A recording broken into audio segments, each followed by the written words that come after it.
یہ قرآن کریم اللہ تبارک و تعالی کا کلام ہے، اور یہ ایسا کلام ہے تم اس نسبت کو اپنے گھر سے دور کر رہے ہو جس نسبت کی وجہ سے تمہارا گھر چمک سکتا ہے 14ویں رات کی چاند کی طرح، اس کی نسبت سے تم دور کر رہے ہو۔ یہ جس چیز سے جڑتا ہے قرآن کریم اسی کو بلند کرتا ہے، یہ جس چیز سے جڑتا ہے اسی کی عزت کو بڑھاتا ہے، اسی کی مقام کو بڑھاتا ہے، اس کی نسبت کو بڑھا دیتا ہے۔ قرآن کریم جس رات سے جڑا اس رات کے مقام کو بڑھایا، قرآن کریم جس مہینے سے جڑا اس مہینے کے مقام کو بڑھایا، قرآن کریم جس نبی سے جڑا اس نبی کے مقام کو بڑھایا، اور جس شہر سے اور جس بستی سے قرآن جڑا اللہ نے اس بستی اور اس مقام کے مقام کو بڑھایا۔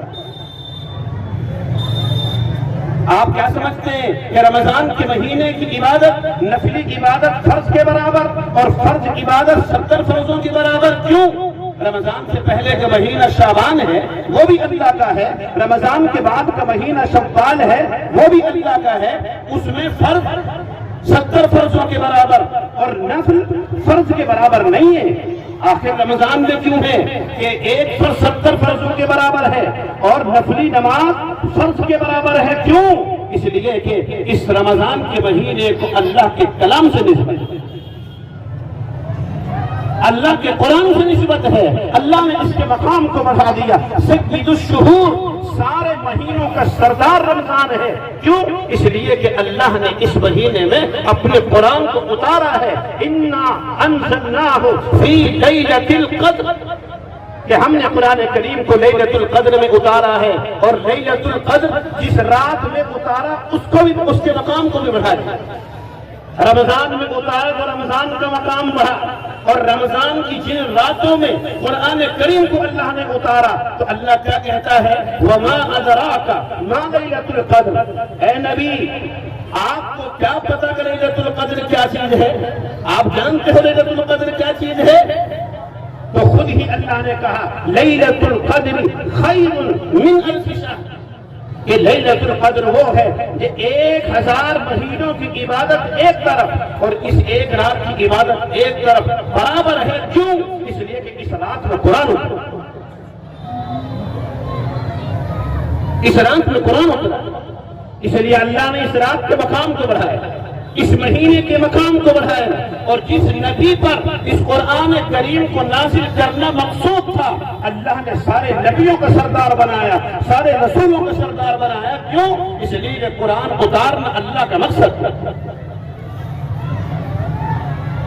مکے کو مقام ملا، مدینے کو مقام ملا، کیوں؟ اس لیے کہ قرآن کی نسبت ہونی ہے۔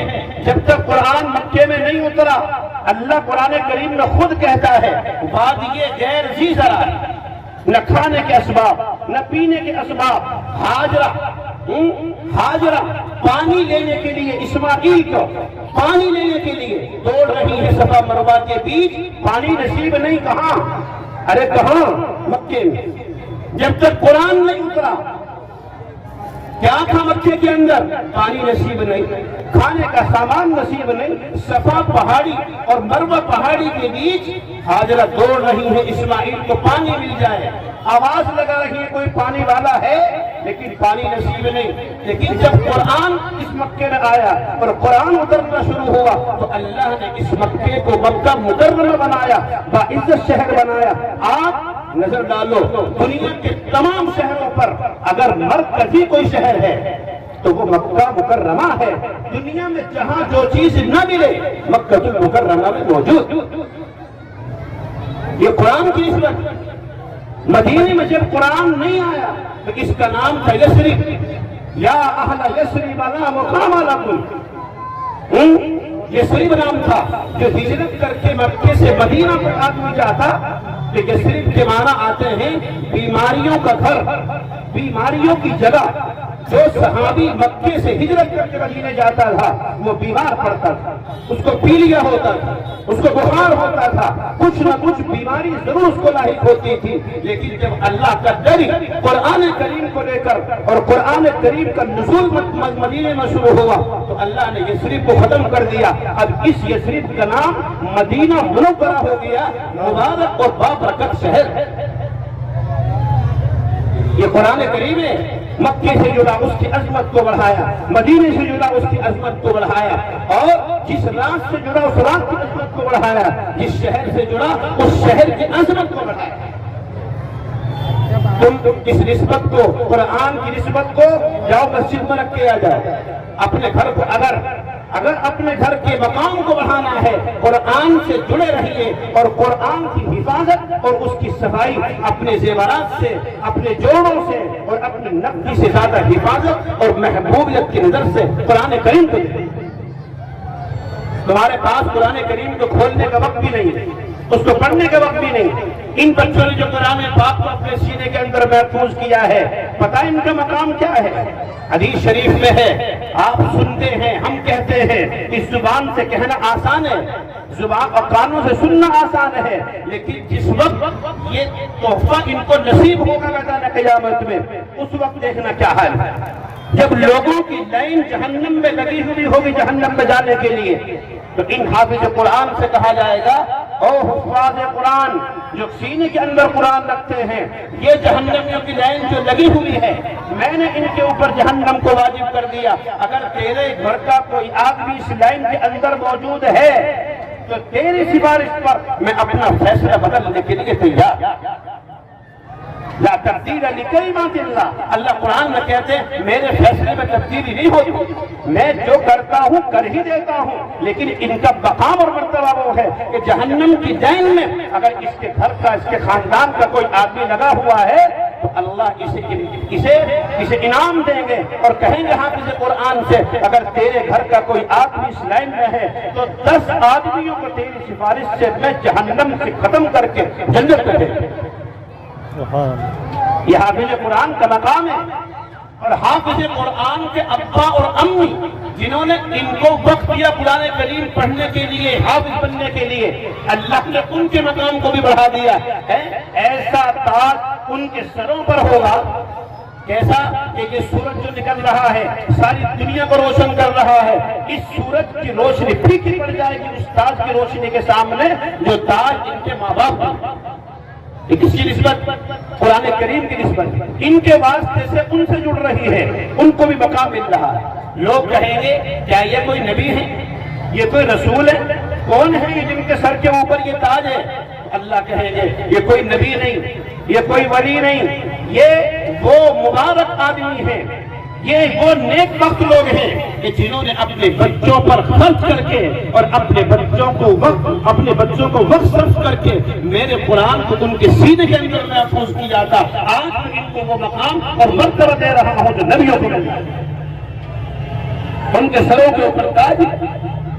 تو یہ چھوٹی موٹی چیز نہیں ہے، قرآن کریم بہت اونچی چیز ہے۔ یہ چھوٹے چھوٹے معصوم سے بچے اذان سے پہلے اٹھ کر قرآن کریم کو پڑھ رہے ہیں، آپ نرم نرم بستروں پہ اپنی بیویوں کے پاس سو رہے ہیں، یہ بچے قرآن کریم پڑھ رہے ہیں، آپ اپنے کاروبار پر جا رہے ہیں، یہ قرآن کریم مدرسوں میں پڑھتے ہیں، اللہ کی رحمت متوجہ ہوتی ہے، تمہارے گھروں میں پہنچتی ہے، تمہارے کاروبار میں برکت ہے تو ان کی تلاوت کی وجہ سے، تمہارے مریضوں کو شفا ہے تو ان کی تلاوت کی وجہ سے، تم مقدمات سے بری ہو رہے ہو تو قرآن کریم کی تلاوت کی وجہ سے، یہ معصوم بچے تلاوت کرتے ہیں، تم مقدمات سے بری ہوتے ہو، تمہارے مریضوں کو شفا ملتی ہے، تمہاری تجارتوں میں اور تمہاری زراعتوں میں اور تمہارے کاروبار میں اللہ برکت دے۔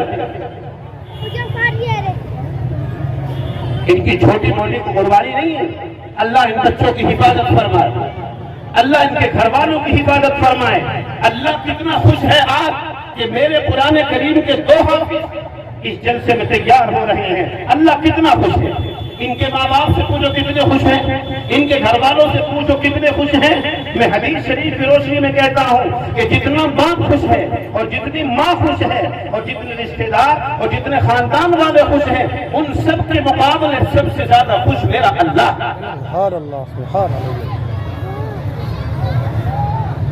باپ انعام دیتا ہے، ماں انعام دیتی ہے، گھر والے انعام دیتے ہیں، اللہ بھی حافظ قرآن بننے پر انعام دیتا ہے، اللہ بھی انعام دیتا ہے۔